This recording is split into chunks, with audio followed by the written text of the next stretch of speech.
I'm Sarah Mitchell, and for the past 15 years, I've poured my soul into Apex Dynamics, the renewable energy tech company my father, Robert Mitchell, founded when I was a kid. Back then, it was a scrappy startup teetering on the edge of bankruptcy, barely able to keep the lights on.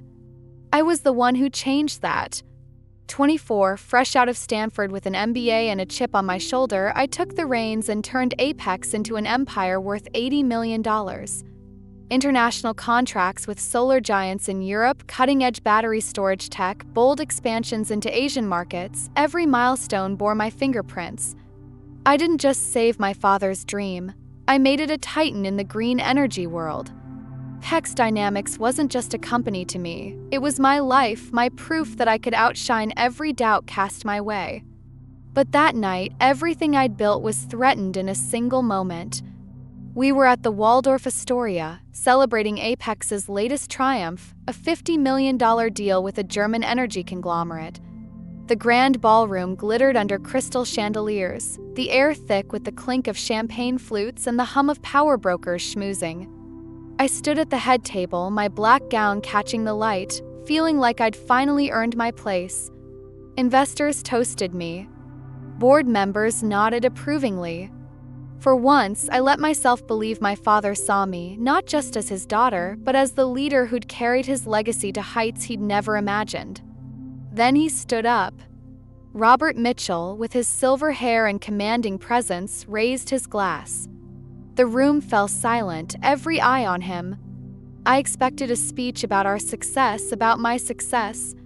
Instead, he turned to my younger brother, James, who lounged beside him in a tailored suit, exuding the effortless charm of someone who'd never worked a day for it. My father's hand landed on James's shoulder, his smile wide and proud. "I'm thrilled to announce," he said, his voice booming, "that James will take over Apex Dynamics from now on." The world stopped. My heart thudded so hard I thought it might crack my ribs. James? James? My brother, who'd spent the last decade burning through our family's money on failed crypto schemes and half-baked apps. The one who'd never set foot in Apex's labs, who didn't know a solar inverter from a light bulb. The room spun, faces blurring into a haze of smiles and murmurs. Congratulations rippled toward James, who dipped his head in false modesty, but I caught the glint in his eyes, a smug, triumphant smirk aimed right at me. I wanted to scream, to hurl my glass at the wall and demand why. Why, after 15 years of late nights, missed birthdays, and relationships I'd let crumble for this company, was I being cast aside? But I'd learned long ago that showing weakness in this family was a death sentence. So I smiled. A perfect, polished smile that hid the storm raging inside. I raised my glass, my hands steady despite the fire in my veins. "To James," I said, my voice smooth as silk. The guests cheered, oblivious to the betrayal unfolding before them. My mother's eyes met mine across the table, soft with something like pity. She knew what this cost me, but she'd never intervene. My father, basking in the applause, didn't even glance my way. And James? His smirk widened, as if he'd been plotting this moment for years. They thought they'd won. They thought I'd bow out quietly, hand over my life's work to a brother who'd never earned it. They were wrong.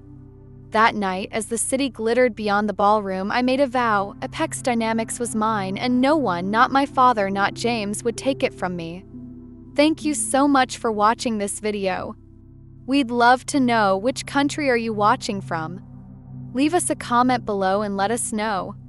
And if you haven't subscribed to the channel yet, I highly recommend you do. This isn't just about stories, it's about real-life lessons that can help you grow, reflect, and make wiser choices every day. The Waldorf Astoria chandeliers still burned in my mind as I sat in my penthouse office at 1 a.m., the city's restless hum faint beyond my windows. My father's voice, "James will take over," echoed like a gunshot, and James's smug smirk across the dinner table was a wound that wouldn't stop bleeding. My brother, 32 and clueless, had never touched Apex Dynamics operations. He'd spent 10 years torching Dad's money on failed ventures, crypto flops, a VR startup that crashed in months, a wellness app no one downloaded. While I gave up vacations, love, and sleep to build our $80 million renewable energy empire, James played the prince, gliding into Apex events in Armani suits, winking at investors like he'd earned their trust. But it wasn't just Dad's betrayal that kept me awake. It was James's eyes, gleaming with triumph, as if he'd been scheming for years to steal what I'd built. I wasn't here to mourn. Cold blue glow of my computer screen lit my face as I pulled up every legal document I'd safeguarded over 15 years. While Dad preened for TV cameras and James partied in South Beach, I'd been fortifying my castle. I wasn't just Apex's CEO, I was its unbreakable foundation. My fingers flew across the keyboard, opening shareholder agreements, ownership records, and contracts. I owned 62% of Apex's shares, a fortress of power built brick by brick. 2015, when Apex nearly collapsed under a cash shortage, I'd poured my own money in, taking 15% of Dad's shares. In 2019, during a brutal patent fight, he'd signed over another 10% as collateral, too busy with his yacht club to care. My original 37% stake, earned through years of outsmarting rivals, made me the majority shareholder. The 2016 executive agreement was my dagger. No CEO could be named without my approval. Not Dad's. Not James's. Mine. I leaned back, my pulse racing. I'd given Apex everything, missed my best friend's engagement party, watched my fiancé walk out because I was married to the job, pushed through exhaustion to close deals that saved us. I'd faced boardroom skeptics who called me Robert's little girl and silenced them with results. And now James, who couldn't name our top clients, thought he could waltz in? His smirk at dinner, lazy, entitled, like he'd already won, set my blood boiling. Dad, blinded by tradition, thought I'd step aside for his son, as if my 15 years were a placeholder. They'd miscalculated. I wasn't just a daughter, I was a strategist who'd learned to strike first. By 3 a.m., I'd dissected every vulnerability. I flagged board members who might bend to Dad's influence, old cronies from his golf days. I noted executives James might charm with his frat boy grin. I knew they'd come for me, Dad with his backroom deals, James with sob stories about family unity. I drafted a memo to my lawyer, demanding a dawn meeting to lock in my legal defenses. I wasn't just protecting Apex, I was preparing to bury their ambitions. James probably thought he'd be picking out office art by Monday. Dad assumed I'd crumble under his authority. They didn't know I'd spent years mastering their game, anticipating this betrayal. 4:30 a.m., I stood at my window, Manhattan's skyline glowing like a battlefield. James's smirk flashed again, and I clenched my fists. He'd whispered in Dad's ear, playing the prodigal son ready to lead. Dad's hand on his shoulder, his proud smile stung worse than the words. A flicker of pain for the father I'd once worshipped, the brother I'd once protected, threatened to surface. I shoved it down. Sentiment was a weakness I couldn't afford. By dawn, my plan was ironclad. Tomorrow, at Apex's headquarters, they'd walk into my trap. I'd show them what 62% meant. I'd show them who I'd become, not a pawn, but the queen who'd checkmate them both.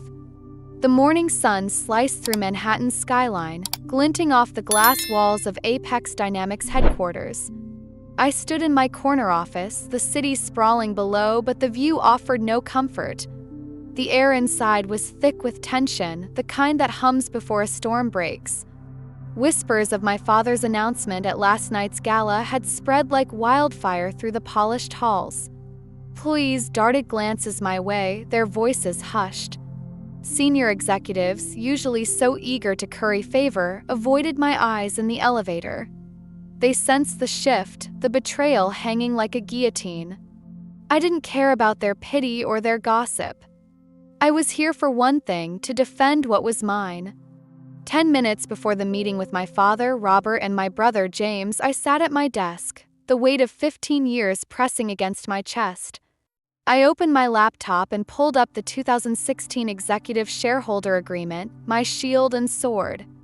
The document was clear as crystal. No change in executive leadership, no new CEO, could happen without the approval of the majority shareholder.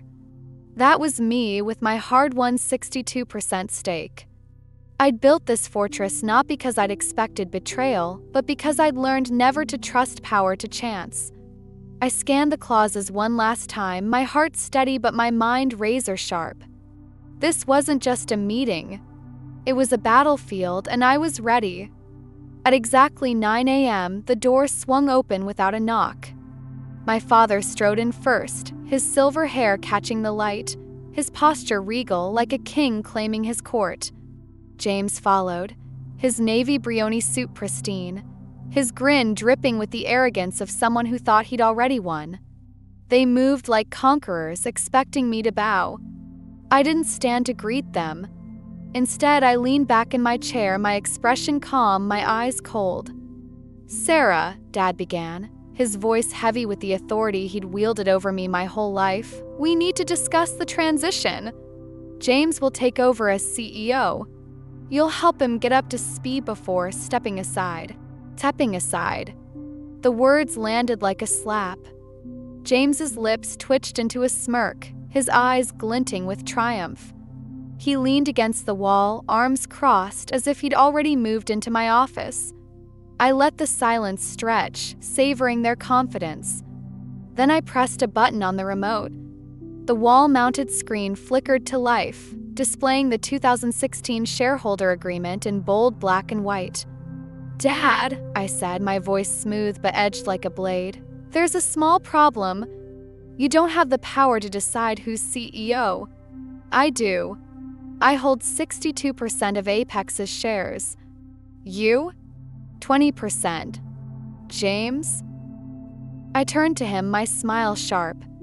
"Nothing." The room froze. Dad's face drained of color, his jaw tightening as if he could will the truth away. James lurched toward the screen, his smugness crumbling. "This is bullshit," he spat, his voice cracking. "There's no way." I tilted my head, unfazed, and clicked to a new slide, a timeline of every transaction that had secured my control. "Let me refresh your memory," I said, my tone icy. In 2015, Apex was drowning in debt. I invested my own money, Dad, and you gave me 15% of your shares. In 2019, during the patent lawsuit, you signed over another 10% as collateral. You never reclaimed it. Add my original 37%, and I'm the majority shareholder. This company answers to me." James's eyes darted to the screen, then to Dad, panic creeping into his expression. Dad's hands clenched into fists, but he stayed silent, his mind no doubt racing for a way out. I pressed on, my voice steady but relentless. I didn't spend 15 years building Apex to watch it handed to someone who's never read a P&L statement. James, you've tanked every venture you've touched. Crypto scams, a VR startup that lasted 3 months, that ridiculous app no one wanted. You've never set foot in our labs, never closed a deal. And now you think you can run my company? I leaned forward, locking eyes with him. I built Apex. Every contract, every patent, every dollar. You don't get to take it. James's face twisted, his charm replaced by raw anger. You're delusional, Sarah. This is Dad's company. Dad finally spoke, his voice low, dangerous. Sarah, this is a family business. You're tearing us apart. The accusation stung, but I didn't flinch. No, Dad, I said, my voice cutting through the air. You did that when you decided I was disposable. I clicked to another document, a legal filing with the state, timestamped last month, confirming my ownership. It's ironclad. You can't appoint James. You can't push me out. Apex is mine. The silence was suffocating. James clutched the edge of my desk, his knuckles white, muttering, Dad, do something! But Dad's eyes met mine, and for the first time I saw something new, uncertainty. He'd always seen me as his obedient daughter, the one who'd fall in line. Now he was staring at a stranger. I stood, my heels clicking against the marble floor, and walked to the window, my back to them. "I'm not firing you, James," I said, my voice calm but unyielding. "You can stay, report to me, learn the business, or I'll buy out your shares and you can go play CEO somewhere else. Your choice." James scoffed, but it was hollow, his bravado crumbling. "You're a snake," he hissed. I turned, my smile cold. "No, I'm just better at this than you." Dad's voice broke the tension, quieter now, almost pleading. "Sarah, we can find a way to work together. For the family." I laughed, a sharp, bitter sound. "Family? You burned that bridge when you chose him over me." I gestured to the door. "You have until tomorrow to decide. Stay under my terms or leave. But Apex? It's not yours anymore." They stood frozen, the weight of their miscalculations sinking in. James stormed out first, his footsteps echoing like a retreating army. Dad lingered, his eyes searching mine for the daughter he thought he knew. "You've changed," he said softly. I met his gaze, unflinching. "No, Dad. I just stopped pretending." He left without another word, the door clicking shut behind him. I sat back in my chair, my heart pounding but my resolve unshaken. I'd won this round, but I knew the war wasn't over. Dad's influence ran deep, and James's wounded pride would fuel a counterattack. The whispers in the halls, the wavering loyalties, they'd come for me again. But I was ready. I'd built Apex from nothing, and I'd burn it down before I let them take it. Side Manhattan's skyline gleamed, a testament to power and ambition. I turned back to my laptop, pulling up board member profiles. I'd need allies, and I'd need them fast. Dad would call in favors, and James would play the victim to anyone who'd listen. They'd underestimated me once. They wouldn't get a second chance. I wasn't just fighting for Apex, I was fighting for every sacrifice, every sleepless night, every time I'd proved I was enough. And I'd make sure they never forgot it. The morning after I dismantled my father and brother's ambitions in my office, Apex Dynamics headquarters buzzed with a different kind of energy. The whispers had grown louder, snaking through the glass-walled corridors of our Manhattan tower. My father, Robert Mitchell, and my brother James hadn't wasted a second. They'd launched a war, not in the boardroom, but in the court of public opinion. By noon, my inbox was flooded with alerts, articles in Bloomberg, the Wall Street Journal, and Forbes questioning my leadership. Headlines screamed betrayal. Sarah Mitchell, destroying Apex Dynamics' family legacy? Is her power grab doomed to fail? The narrative was clear. Sarah, the selfish daughter, had stabbed her family in the back, seizing control of a company she didn't deserve. Employees shot me wary glances, their loyalty wavering. By 3 p.m., Apex's stock had plummeted 8%, the market spooked by the drama. My phone buzzed with texts from board members, their concern thinly veiling panic. I stood at my office window, Manhattan's skyline a stark reminder of what was at stake. Dad and James were playing a game I knew well. Dad, with his decades of charm and connections, had called in every favor, old Wall Street buddies, media moguls, even a senator he'd golfed with. James, ever the performer, had taken to exclusive lunches at Le Bernardin, spinning tales of a wounded son betrayed by his ruthless sister. They painted me as a power-hungry tyrant, a woman too ambitious for her own good. It was a calculated assault, designed to turn shareholders against me, sway the board, and make my leadership untenable. They thought they could break me with words. They were wrong. I'd anticipated this. The night before, while they schemed, I'd already made my first move. 2 a.m., I'd called Rachel Nguyen, an investigative reporter at the New York Times I'd known since business school. Rachel was relentless, with a nose for truth and a hatred for corporate bullshit. "I have something for you," I'd said, my voice steady despite the hour. "But you'll need to move fast." By dawn, I'd sent her an encrypted file, hundreds of pages of internal records from Apex's early days under Dad's rule. Hidden debts he'd buried with creative accounting, shady contracts with suppliers that had nearly triggered SEC investigations, cash flow gaps that had pushed Apex to the brink of bankruptcy in 2012. I'd spent a decade cleaning up his mess, restructuring finances, renegotiating deals, and shielding Apex from his recklessness. Those documents weren't just evidence, they were dynamite. Rachel worked fast. 36 hours later, the Times dropped a bombshell. Sarah Mitchell, the strategist who saved Apex Dynamics from her father's failures. The article was brutal, methodical, and undeniable.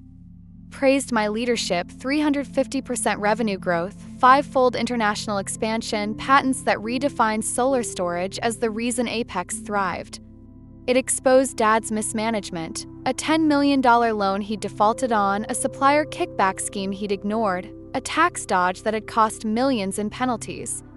Every claim was backed by records, emails, and testimonies from former CFOs I'd quietly contacted. The piece didn't just defend me, it obliterated Dad's myth as Apex's untouchable founder. James, predictably, was a footnote, a feckless heir who'd contributed nothing but chaos. The backlash was immediate. Social media erupted, with hashtag Sarah Mitchell trending as analysts and activists hailed me as a trailblazer. Shareholders, spooked by the initial smear campaign, flooded my office with calls of support. Apex's stock rebounded 5% by close of market, a signal the market had chosen its side. Board members who dodged my emails yesterday were now begging for meetings. I let them sweat. Dad's allies, those Wall Street cronies, went silent, their influence evaporating. James's lunch circuit dried up. No one wanted to be seen with the failed heir now. The narrative had flipped, and James were on the ropes, but I knew they wouldn't stay down. That afternoon, I called an emergency board meeting with Apex's executives in our 40th floor conference room. The table was a minefield of uneasy faces, men and women I'd worked with for years, now unsure where to stand in this blood feud. I didn't sit. I stood at the head of the table, my tailored blazer sharp, the Manhattan skyline framing my silhouette. Clicked on the projector, numbers flashing, revenue charts, market share gains, projections for our new battery tech. "Let's get one thing straight," I said, my voice calm but unyielding. Under my leadership, Apex's revenue has grown 350% in 6 years. We've expanded into 5 global markets. Our patents are worth $2 billion alone. Who here thinks this company is failing under me? Silence. Eyes dropped to notepads, hands froze over coffee cups. I let the quiet stretch, then leaned forward, my gaze sweeping the room. "I know some of you have been contacted by my father," I said, my tone dropping to a dangerous edge. "Promises of bonuses, board seats, maybe a corner office if you help push me out. I'm giving you one chance to come clean. Now." The air thickened. Paul Grayson, our CFO and a longtime ally of Dad's, shifted uncomfortably. After an agonizing pause, he cleared his throat. "I got a call," he admitted, his voice low. "Your father suggested it was time for a leadership change." I nodded, my expression neutral. "Thank you, Paul. Anyone else?" No one moved. I could feel their fear, their calculations. Clicked to a new slide, a list of every board member's voting record, highlighted with their ties to Dad's network. "I know who's been talking," I said, my voice like steel. "And I know who's been listening. Apex isn't a game of loyalty to my father. It's a business. And I'm the one who's made it unstoppable." I paused, letting my words sink in. "If you think Dad or James can do better, make your move. But choose wisely." The silence was deafening. I gathered my papers, my heels clicking as I walked out, head high. Behind me, I felt their eyes, some awed, some terrified, all recalculating. I'd drawn a line in the sand, and they knew crossing it meant war. Back in my office, I exhaled, the adrenaline still coursing through me. Times article had turned the tide, but I wasn't naive. Dad had deep pockets and deeper grudges. James, wounded and desperate, would lash out. The stock dip had stabilized, but another hit could spook investors. Employees were rattled, their trust in me fraying. I needed to lock in my allies fast. That night, I made more calls, not to board members, but to Apex's biggest clients. I reassured them with data, charm, and promises of new tech rollouts. I emailed our top engineers, thanking them for their loyalty and hinting at bonuses. I drafted a company-wide memo to be sent at dawn, reaffirming my vision for Apex's future. Every move was deliberate, a chess piece placed to secure my board. I thought of James's smirk, now replaced by panic. I thought of Dad's voice, accusing me of tearing the family apart. A pang of grief flickered, for the father who'd once taught me to dream big, for the brother I'd once defended in schoolyard fights. I buried it. Apex was my family now, and I'd protect it with everything I had. By midnight, I stood at my window, Manhattan's lights a constellation of power. The war wasn't over. Dad would regroup, maybe with a lawsuit or a new smear. James would play the victim, rallying anyone foolish enough to listen. But I'd struck first, and I'd strike again. I'd built Apex from ashes, and I'd make it untouchable. They'd come for me, but I was no longer the daughter they knew. I was Sarah Mitchell, the woman who'd outplayed them all, and I was just getting started. The dust settled, but the scars remained. 1 month after I turned my father and brother's ambitions to ash, Robert Mitchell announced his abrupt retirement. He sold his remaining 15% stake in Apex Dynamics to me, a quiet surrender that spoke louder than any apology. James, my brother, took his buyout money and vanished, leaving a single venomous message on my voicemail. "Congratulations, Sarah! You won. But at what cost?" His words hung in the air, bitter and hollow. I didn't respond. There was nothing left to say. I'd fought for Apex and I'd won. But victory tasted like ash. I didn't pause to mourn. I rebuilt Apex from the inside out, appointing a loyal board that shared my vision, not my father's. I poured millions into modernizing our tech, new solar storage systems, AI-driven energy grids that cemented Apex as a global leader. Within 18 months, I'd signed contracts that pushed our valuation past $120 million, a number that silenced every doubter. Apex Dynamics wasn't just a company anymore. It was a fortress, unassailable and mine. A year later, I met Dad at a quiet restaurant in the Upper East Side. The man who once commanded boardrooms looked diminished, his silver hair thinner, his eyes stripped of their arrogance. He raised his glass, his voice soft. "To Apex Dynamics," he said. I clinked my glass against his, my smile polite but distant. The anger I'd carried for so long had faded, replaced by indifference. I no longer needed his approval, his pride, or his love. I'd built my empire without them. As we parted, I felt the weight of our fractured family, a chasm too wide to bridge. I'd won Apex, but I'd lost them. Maybe that was the price of power. Now, sitting in my office on the 50th floor, Manhattan's glittering lights stretching before me, I reflect on this journey. Apex Dynamics stands as an untouchable icon, and I, Sarah Mitchell, am not just its CEO but the architect of my own legacy. Yet, the lessons I've learned burn brighter than the skyline. First, family can be your fiercest enemy. Blood doesn't guarantee loyalty, it can blind you to betrayal. Second, trust is a currency, not a birthright. Even those closest to you can turn when power's at stake. Third, power isn't given, it's seized. You must outthink, outmaneuver, and outlast to claim what's yours. Fourth, strategy is your shield. Every move I made, every share I secured, every document I safeguarded was a brick in my fortress. Finally, validation is a trap. Seeking others' approval makes you weak. True strength comes from building something so undeniable they can't look away. To anyone listening, let my story be your guide. In the game of power, naivety is a death sentence. Build your empire with intellect, guard it with cunning, and never wait for those who'd steal it to hand you their blessing. Power isn't a gift, it's a conquest, and only the strongest hold it. I'm living proof. Apex is mine, and no one will ever take it again. If this story stirred something in you, if it sparked your fire or touched your heart, please like, share, and subscribe to this channel. Your support fuels these stories, and I'd love for you to join me on this journey. Hit that bell so you never miss what's next. Let's keep building together.